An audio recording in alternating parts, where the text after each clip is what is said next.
Hello students, कैसे हैं आप सब। मैं आशा करता हूं कि आप सब अच्छे होंगे।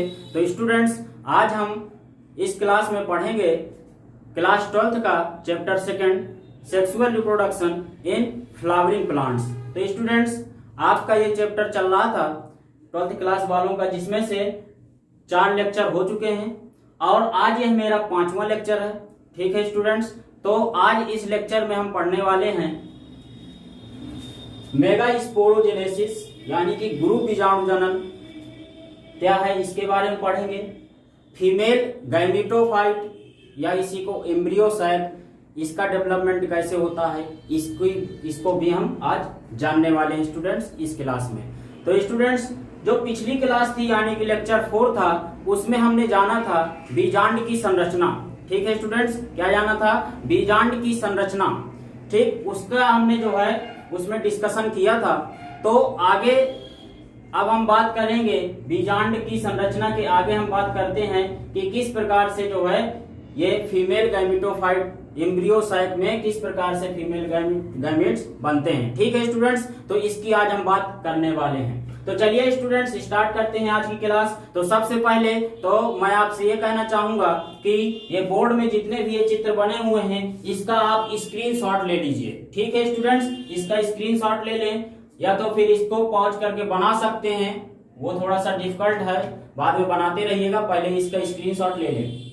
ठीक है स्टूडेंट्स, तो चलिए अब स्टार्ट करते हैं हम। क्या है मेगा स्पोरोजेनेसिस, क्या है? तो देखें स्टूडेंट्स, जिस प्रकार से हमने मेल रिप्रोडक्टिव सिस्टम में पढ़ा था, ठीक, कि उसमें हमने क्या बनाया था एमएमसी से, यानी कि इसमें भी एमएमसी कहेंगे, लेकिन उसमें एम का मतलब माइक्रो था और इसमें एम का मतलब मेगा हो जाएगा। ठीक है स्टूडेंट्स, यानी कि कहने का मतलब है कि मेल रिप्रोडक्टिव सिस्टम में आपका माइक्रो स्पोर बनते हैं और इसमें क्या बनते हैं? Mega spore. ठीक है, फीमेल रिप्रोडक्टिव सिस्टम में क्या होता है कि इसमें मेगा स्पोर्स बनते हैं। ठीक है स्टूडेंट्स, यानी कि इसके गैमीट्स को, मादा गैमीट्स को हम मेगा स्पोर्स कहते हैं और जो नर गैमीट्स थे उनको हम क्या कहते थे?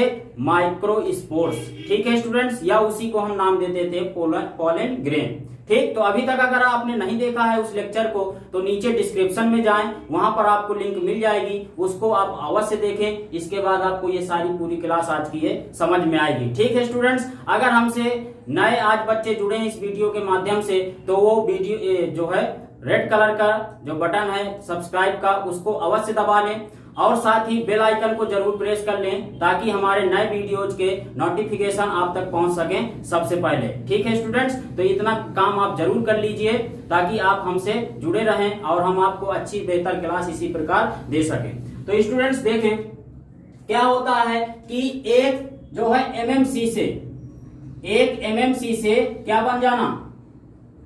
मेगा स्पोर्स का निर्माण हो जाना। कितने? मेगा स्पोर्स का निर्माण हो जाना। कितने? 4।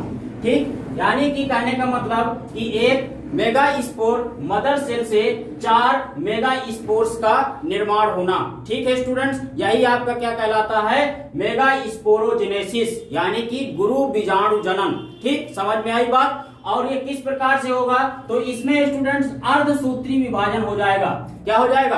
अर्धसूत्री विभाजन हो जाएगा। तो जो ये एमएमसी 2n है वो क्या हो जाएगी स्टूडेंट्स? एन में बदल जाएगी। यानी कि जो मेगा स्पोर्स 4 बनेंगे वो क्या हो जाएंगे स्टूडेंट्स? वो आपके एन होंगे, यानी कि अगुणित होंगे। चारों स्पोर्स कैसे होंगे? अगुणित होंगे। सेम स्टूडेंट्स, अगर हम बात करें जैसे नर की बात की थी, सेम वही पूरी प्रोसेस है, कुछ इसमें फेरबदल नहीं है। ठीक है स्टूडेंट्स, केवल जो है इधर एम का मतलब मेगा हो गया है और उधर एम का मतलब माइक्रोट था। ठीक है स्टूडेंट, बाकी सारी चीजें वही हैं, थोड़ा सा कुछ डिफरेंट है, तो उसके बारे में हम समझेंगे।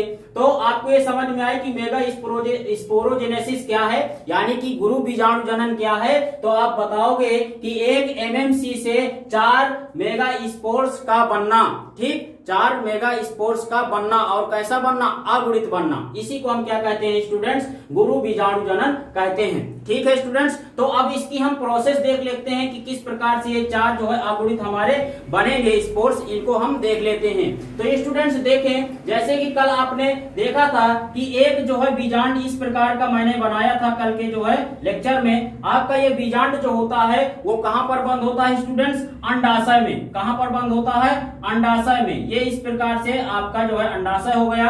इसके अंदर आपका मान लीजिए मैंने एक दर्शाया है, होते बहुत सारे बीजांड हैं, एक बीजांड आपका इधर पर बना हुआ है। तो ये बीजांड जो है, तो इतना भाग इसमें चित्रों में दर्शाया गया है। ठीक है स्टूडेंट्स, तो ये जो चित्र आपका बना है ये सारा क्या है, पैरेनकाइमेटस सेल्स बनी हुई हैं, और इसी को हम क्या कहते हैं स्टूडेंट्स, न्यूक्लियस। यानी कहने का मतलब है कि बीजांड काय की एक कोशिका, बीजांड काय की एक कोशिका हाइपोडर्मल सेल जिसे कहेंगे, वो क्या हो जाएगी स्टूडेंट्स, आकार में बड़ी हो जाएगी। क्या हो जाएगी, यहाँ पर आपको देखने को मिल रहा है कि आकार में ये क्या हो गई, बड़ी हो गई। और क्या होगी कि ये अन्य जो है कोशिकाओं से अलग हो जाएगी, यानी कि भिन्न देखेगी स्टूडेंट्स, जैसे आपको चित्र में देखने को मिल रहा है। और इसी को स्टूडेंट्स हम क्या नाम देते हैं, इसी को हम नाम देते हैं प्राइमरी आर्चीस्पोरियल सेल। क्या नाम देते हैं स्टूडेंट्स, प्राइमरी आर्चीस्पोरियल सेल।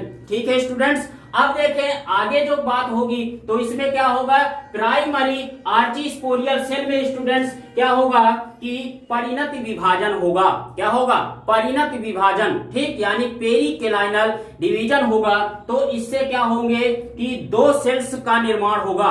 2 सेल्स कौन सी होंगी, तो बाहर की तरफ प्राइमरी पेराइटल सेल बनेगी और अंदर की तरफ प्राइमरी स्पोरोजिनस सेल बनेगी। ठीक है स्टूडेंट्स, बात समझ में आ रही है। क्या हुआ, इसमें परिणत विभाजन हुआ, जिससे क्या हुआ कि एक जो है बाहर की तरफ पेराइटल सेल बनी और एक जो है अंदर की तरफ स्पोरोजिनस सेल बनी। ठीक है स्टूडेंट्स, अब आगे हम बात करें तो क्या होगा कि ये जो प्राइमरी पेराइटल सेल है इसमें फिर 2 बार डिवीजन होगा।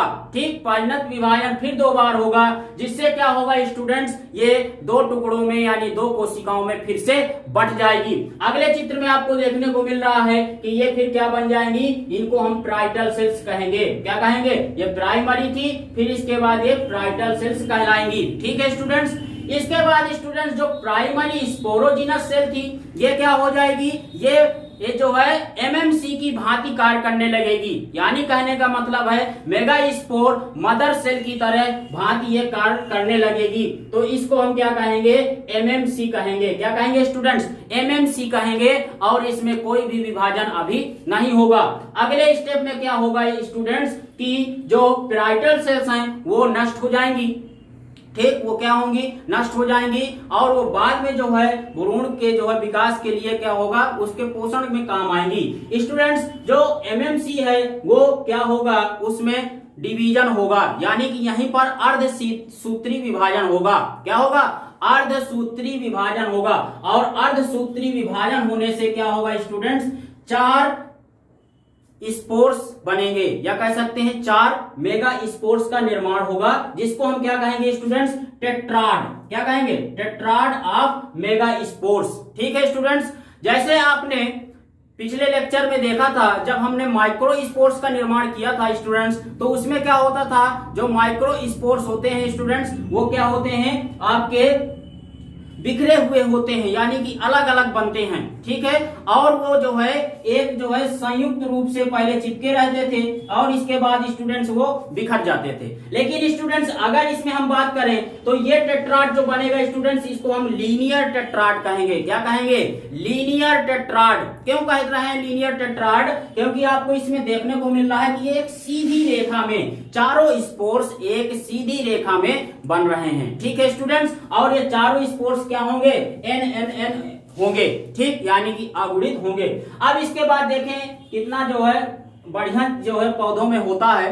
आगे देखें क्या हो जाता है कि जो ये 4 स्पोर्स आपके बने मेगा स्पोर्स, इसमें से सबसे नीचे वाली स्टूडेंट्स क्या हो जाती है, फंक्शनल मेगा स्पोर हो जाती है, यानी कि वो फंक्शनल क्रियाशील हो जाती है, जबकि स्टूडेंट्स जो ऊपर की 3 हैं वो क्या हो जाती हैं, अक्रियाशील हो जाती हैं, यानी कि डीजेनरेटिंग हो जाती हैं या डीजेनरेट मेगा स्पोर्स, ये 3 कहलाती हैं। नीचे वाली आपकी फंक्शनल मेगा स्पोर्स कहलाएगी। कुछ समय बाद स्टूडेंट्स क्या होता है कि ये जो अक्रियाशील जो 3 आपकी मेगा स्पोर्स हैं ये विलुप्त हो जाती है, नष्ट हो जाती हैं, और आपकी जो ये फंक्शनल मेगा स्पोर्स है यही केवल फिर आगे काम देती है। स्टूडेंट्स अब बात करते हैं, तो यहां तक हमारा जो था वो क्या था, आपका स्पोरोजेनेसिस यानी कि मेगा स्पोरोजेनेसिस, गुरु बीजाणु जनन। ठीक, तो ये आपके क्या हो गए, यहां तक की प्रोसेस स्टूडेंट्स गुरु बीजाणु जनन की थी। अब अगर हम आगे बात करेंगे स्टूडेंट्स, तो क्या होता है कि जो ये आपकी फंक्शनल मेगा स्पोर्स है, ठीक, ये आपकी फंक्शनल मेगा स्पोर्स है, तो ये फीमेल गैमेटोफाइट यानी कि कह सकते हैं मादा युग्मकोद्भिद की प्रथम कोशिका होती है स्टूडेंट्स। क्या होती है, पहली कोशिका होती है। ठीक, और यही जो पहली कोशिका है स्टूडेंट्स, ये क्या होगी, इसी को हम एम्ब्रियोसाइट कहते हैं। क्या कहते हैं, एम्ब्रियोसाइट कहेंगे।